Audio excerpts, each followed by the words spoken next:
Chers frères et sœurs, je vous salue dans le précieux nom de Jésus-Christ. Soyez bénis là où vous vous trouvez. Que la grâce de Dieu puisse vous accompagner, vous et toute votre famille. Je vous souhaite la bienvenue pour notre session de partage pour le culte de louange et d'adoration. Ce mois-ci, le thème qui nous a été imposé, c'était le thème de la persévérance.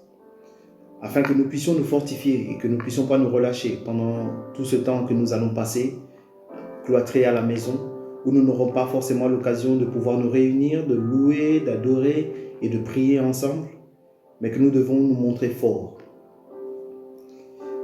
Pour commencer, j'aimerais dédier ce moment entre les mains de Dieu, afin qu'il puisse diriger toutes choses, qu'il soit le souverain Maître Seigneur, et que tout ce que nous allons partager pendant le temps qui nous est imparti soit pour sa gloire et sa gloire seule. Éternel notre Dieu, je te bénis et je te rends grâce. Père, sois béni, sois élevé. Papa, je recommande ce temps entre tes saintes mains.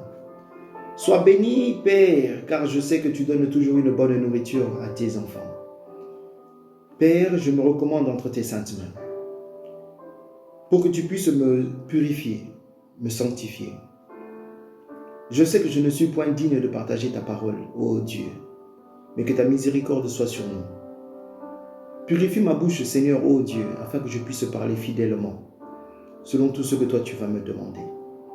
Que je puisse transmettre, Seigneur mon Dieu, mon roi, à ton peuple, l'évangile, le message de l'évangile, comme toi tu l'aurais fait. Afin que, Seigneur, ô Dieu, après cela, que d'autres se sentent fortifiés, que cela puisse nous rapprocher du Père, que cela puisse nous pousser à nous maintenir, à être forts dans l'adversité. Papa, je sais que de moi-même, au travers de ma sagesse et de mon intelligence, je ne peux pas toucher le cœur d'une personne. Mais Père, fais que ces paroles que je vais prononcer aujourd'hui soient esprit et vie, afin qu'elles puissent raviver dans la vie de chacun un peu d'espoir, afin qu'elles puissent raviver dans la vie de chacun d'entre nous la vie. Que là où la flamme était en train de s'éteindre, là où nous étions en train de nous refroidir, mais que Seigneur, ô Dieu, que nous puissions être maintenus dans la chaleur, Seigneur, ô Dieu, de l'Évangile. Papa, que ce moment soit un moment agréable, que je trouve les mots et que je sache transmettre, Seigneur, ô Dieu, le message tel que toi tu l'aurais fait, tel que toi tu le souhaites. Au nom de Jésus, je te bénis et je te rends grâce. Merci pour ton Saint-Esprit. Merci Seigneur, ô Dieu, pour ta présence, car je sais que là où 2 ou 3 sont réunis en ton nom, tu es présent au milieu de nous. Papa, qu'au travers de ce message, qu'au travers de cette vidéo, que beaucoup ne puissent pas se détourner, mais que nous puissions persévérer, persévérer, persévérer encore. Au nom de Jésus-Christ, nous te bénissons et nous disons Amen. Le texte que j'aimerais lire avec vous aujourd'hui se trouve dans le livre de Luc, au chapitre 18. Nous allons donc lire le Luc 18 du 1er au 8e chapitre. Et voici donc ce qui est écrit. Jésus leur adressa une parabole pour montrer qu'il faut toujours prier et ne point se relâcher. Il dit, il y avait dans une ville un juge qui ne craignait point Dieu et qui n'avait point égard pour personne. Il y avait aussi dans cette ville une veuve qui venait lui dire, « Fais-moi justice de ma partie adverse. » Pendant longtemps, il refusa. Mais ensuite, il dit en lui-même, « Quoique je ne craigne point Dieu et que je n'ai d'égard pour personne, néanmoins, parce que cette veuve m'importune, je lui ferai justice, afin qu'elle ne vienne pas sans cesse me casser la tête. » Le Seigneur ajouta, « Entendez ce que dit le juge inique. Et Dieu ne fera-t-il pas justice à ses élus qui crient à lui jour et nuit? Et tardera-t-il à leurs égards? Je vous le dis, il le fera promptement justice. Mais quand le Fils de l'homme viendra, trouvera-t-il la foi sur terre? » Donc ici, Jésus nous donne l'exemple d'une femme qui avait besoin qu'on lui fasse justice. Mais face à elle, elle était confrontée à une personne qui n'avait d'égard pour personne. Il n'avait de considération que pour lui-même. Je suis juge, je fais ce que je veux. Si je veux te faire justice, je te ferai justice. Si je veux que tu sois dans le bon chemin, je le ferai. Il avait le pouvoir de pouvoir changer la circonstance de cette femme. Mais il ne voulait pas le faire. En lui-même, il avait décidé de ne rien faire. La Bible ne nous dit pas pendant combien de temps cette femme a insisté. La Bible ne nous dit pas de quoi il s'agissait exactement, quel était le problème. Mais la Bible dit simplement que cette femme avait des problèmes que le juge pouvait résoudre face à sa partie adverse. Mais je note quelque chose quand même. Pour que la femme commence à rechercher constamment auprès de ce juge-là, qu'on lui fasse justice par rapport à sa partie adverse, il y a deux choses que je comprends à cet endroit-là. C'est que premièrement, elle connaissait la loi. Elle savait ce que la loi disait par rapport à son cas. Elle savait ce qui était écrit dans la loi par rapport à elle. Et la deuxième chose, elle savait que ce qui était écrit était en sa faveur. C'est les deux choses que j'ai pu noter lorsque j'ai lu. La première des choses, c'est qu'elle connaissait la loi. Et la deuxième des choses est que la loi s'appliquait à son cas. C'est comme ça qu'elle commençait à aller auprès de cet homme pour que cet homme lui fasse justice, pour que ce juge puisse lui rendre justice. Mais lui n'avait d'égard pour personne. La Bible dit pour personne, donc ni Dieu, ni aucun autre être humain. Et je suppose même qu'il n'avait même pas d'égard par rapport à ce qu'il était écrit dans la loi. Ce juge-là, il répondait quand il avait envie. Ce n'est pas qu'il observait le dossier de cette femme. Mais cette femme n'a pas baissé les bras. De la même manière, nous aussi, au jour d'aujourd'hui, nous pouvons être dans notre droit. Et nous cherchons à ce que la justice soit faite. Nous pouvons aujourd'hui commencer à crier à Dieu. Crier à Dieu. Je ne sais pas, chacun a ses problèmes. Chacun cherche aussi sa solution là où se trouve son problème. Nous avons tous besoin quelque part que Dieu puisse faire quelque chose. Mais quelle est l'attitude que nous adoptons? Si cette femme connaissait la loi, j'ai un problème, que dit la loi par rapport à mon problème? La connaissance de la loi. La Bible ne dit-elle pas, mon peuple périt faute de connaissance? Nous avons des droits, nous sommes des enfants. Aujourd'hui, si Jésus, lorsqu'il est venu, il a dit, dites notre Père, c'est que nous sommes devenus des enfants. Nous sommes les enfants de Dieu. Mais en tant que nous sommes devenus enfants de Dieu, quels sont les droits que nous avons gagnés? Nous avons certainement gagné des droits et des devoirs en devenant enfants de Dieu. Mais quels sont les droits et les devoirs que nous avons? Quels sont les devoirs que Dieu a vis-à-vis de nous qui sommes ses enfants? Beaucoup d'entre nous, nous ne connaissons pas les Écritures. Nous ne savons pas à quoi nous avons droit. Nous lisons la Bible parfois le dimanche. À l'occasion, lorsque nous sommes avec un frère, nous pouvons échanger quelques versets. Mais nous ne connaissons pas la loi. Cette femme connaissait la loi. Et elle savait pertinemment que la loi était en sa faveur. Mais elle avait besoin qu'on vienne certifier, que ce juge puisse dire, tu as raison, voici, face à tes adversaires, voici comment ça va se passer. Je te rétablis dans tes droits. Jésus nous a rétablis dans nos droits, mais peu d'entre nous connaissons réellement quels sont nos droits. Et j'aimerais dire à quelqu'un aujourd'hui, les circonstances sont mauvaises. La terre entière n'arrête pas de parler de, oui, c'est peut-être la fin du monde. Même ceux qui ne croient pas commencent à voir les signes de la fin.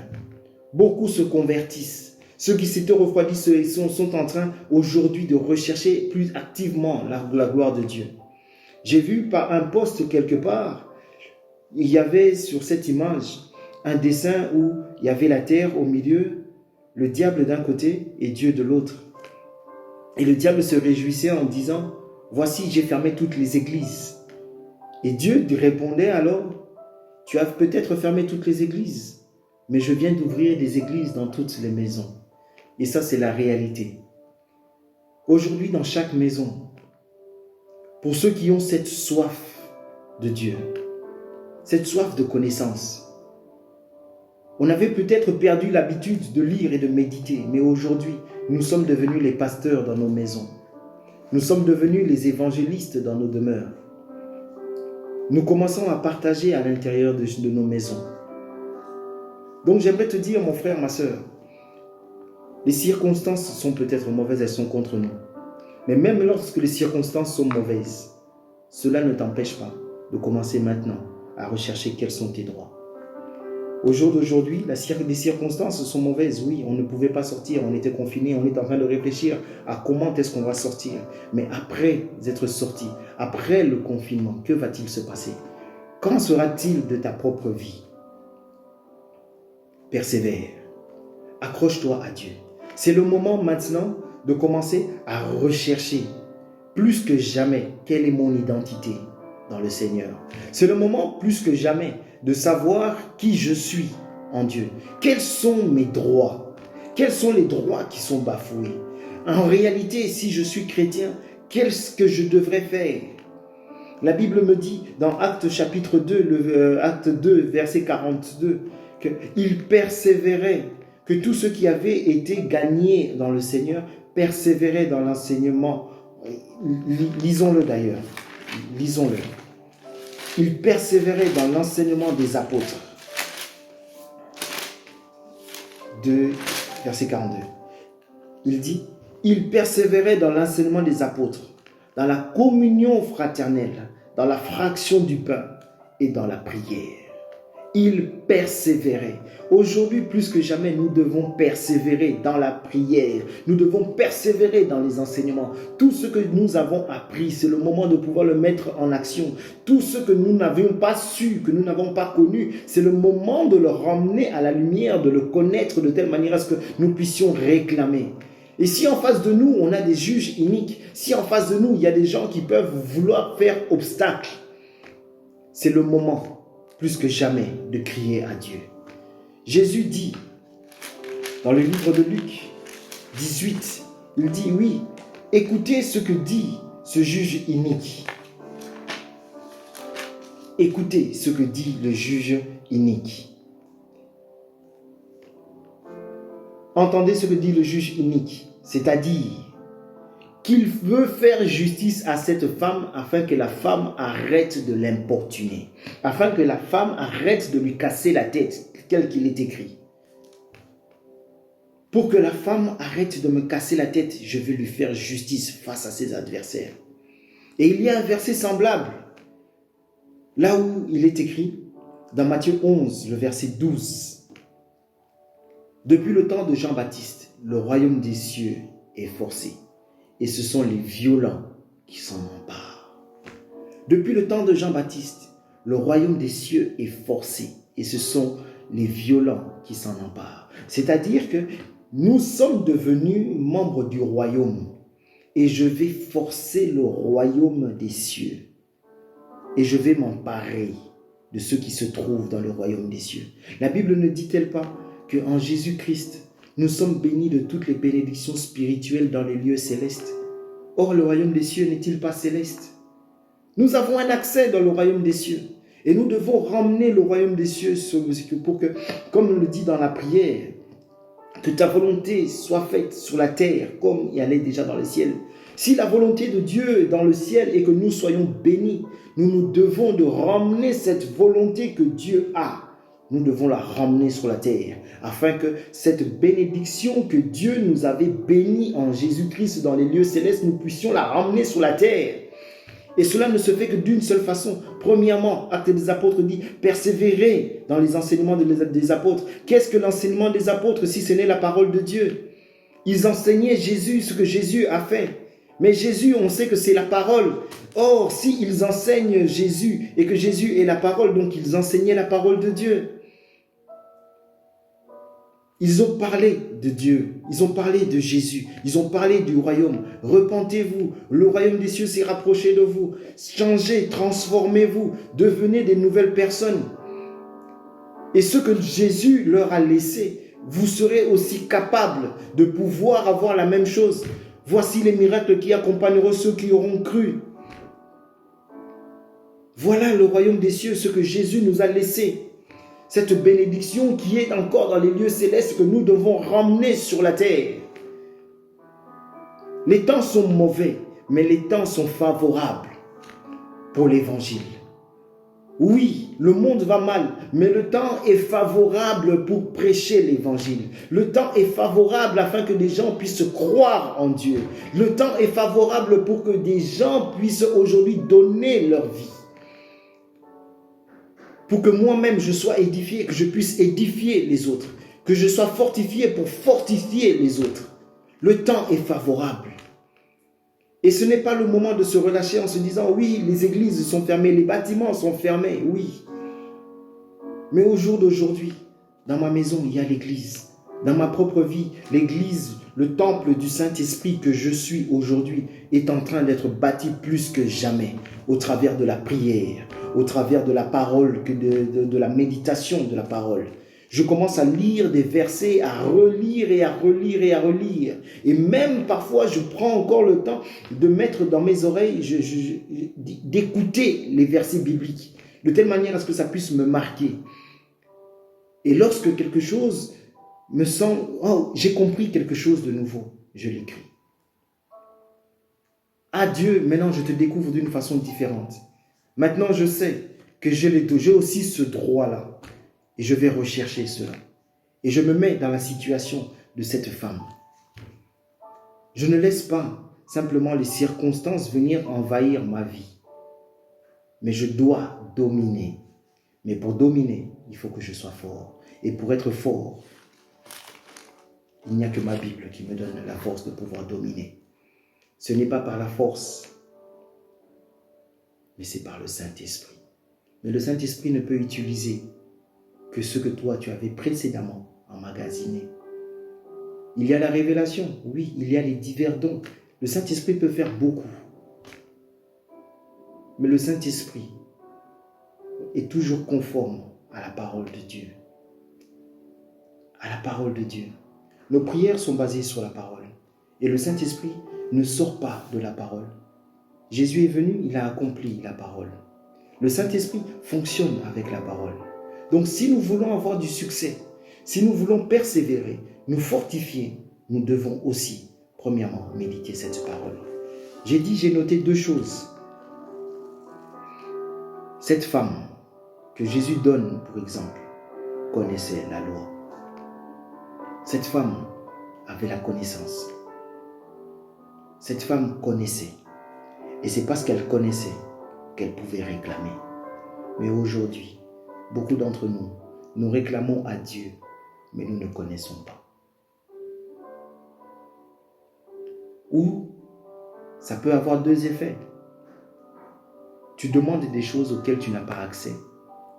Ou alors, tu ne demandes pas des choses qui normalement devaient être à toi. C'est comme si aujourd'hui, mon fils, je lui achète une voiture, c'est sa voiture, c'est pour lui, mais qu'il marche encore à pied. Aujourd'hui, Dieu, c'est comme si nous, parents, Dieu est notre Père. J'achète une voiture pour mon fils, pour l'éviter de marcher, mais que mon fils continue de marcher, à faire des trentaines, des quarantaines, cinquantaines de kilomètres, alors qu'il a une voiture. Beaucoup d'entre nous, c'est ça la relation que nous avons avec Dieu. Dieu nous a donné de quoi faire en sorte que nous soyons bien. Mais ne sachant pas que nous avons accès à cela, nous ne l'utilisons pas. Au contraire, parfois, il y a des choses qui ne sont pas pour nous. Que Dieu préfère nous préserver de ces choses-là. Mais que nous nous efforçons de demander à Dieu. Mais que nous nous efforçons de demander à Dieu. Je retiens simplement ceci. Que si, au jour d'aujourd'hui, nous connaissons la parole, nous prierons et Dieu agira. Jésus dit ici au verset 7 et le verset 8 de Luc 18, il dit « Et Dieu ne fera-t-il pas justice à ses élus qui crient à lui jour et nuit ?» Ça veut bien dire jour et nuit, persévérance. Ne te fatigue pas. Réveille-toi la nuit, prie, demande à Dieu. Si c'est possible pendant la journée, cherche la face de Dieu. Demande encore. Frappe encore. Cherche. Dis-lui, tu m'as promis, au travers du sang de Jésus, je suis devenu ton enfant. À cause du sacrifice de la croix, je suis devenu ton enfant. J'ai droit à la guérison. J'ai droit à me marier. J'ai droit au bonheur. J'ai droit à la prospérité. D'ailleurs, même, il est écrit, je veux que tu prospères à tous égards, comme prospère l'état de ton âme. Je veux que tu prospères. La volonté de Dieu est que nous puissions prospérer. Mais à condition que nos âmes prospèrent aussi. Et la seule façon de faire prospérer nos âmes, c'est la parole de Dieu. Parce que au plus la parole est en toi, au plus tes prières seront orientées, seront dirigées. Au plus aussi, tu rentreras dans la volonté de Dieu. Le dernier verset que je pourrais partager avec vous aujourd'hui, c'est, il est écrit, vous demandez et vous ne recevez pas. Parce que nous demandons mal. Nous demandons dans le but de nous satisfaire nous-mêmes. Or, si nous prions selon la volonté de Dieu, nous sommes déjà sûrs que nous l'avons reçu. Mais si nous prions selon ce que Dieu veut, selon ce que Dieu attend de nous, qui est écrit dans ce livre, à ce moment-là, nous savons déjà que nous l'avons déjà reçu avant même de lui avoir demandé. Et la Bible me dit aussi, Josué chapitre 1, au verset 8, médite ce livre de la loi, nuit et jour, afin que tu réussisses dans tout ce que tu entreprendras. Quoi que je veuille sur la terre, c'est une question de connaissance et de persévérance. Si je connais que je sais que j'ai droit, alors je fais tout pour l'avoir. Que Dieu nous aide, que pendant ces temps, nous ayons la connaissance, que nous puissions réellement savoir quels sont nos droits et que nous puissions prier afin que Dieu puisse les manifester dans nos vies. Que nous puissions apprendre à méditer la parole, car la parole seule a le pouvoir de transformer le monde. La parole seule a le pouvoir de transformer notre univers.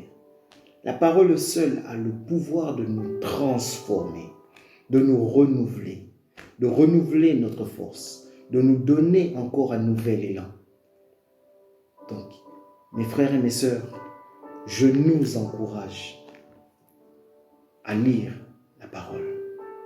Et lorsque nous aurons lu la parole de Dieu, que nous puissions faire comme cette femme, que nous puissions alors aller réclamer nos droits auprès de Dieu. Le monde va mal, le monde ne va pas s'améliorer. Le monde ne s'améliorera pas. La Bible dit que, à cause des élus, il a abrégé ce temps-là. Mais le monde ne va pas s'améliorer. Mais à cause de nous qui avons cru, Dieu a abrégé. Et c'est de notre devoir maintenant d'influencer le monde. Mais nous devons être forts, nous devons nous fortifier, nous devons être forts sans se relâcher, nous encourageant les uns les autres. Et lorsqu'on voit qu'un frère est plus faible, qu'on puisse aussi le fortifier.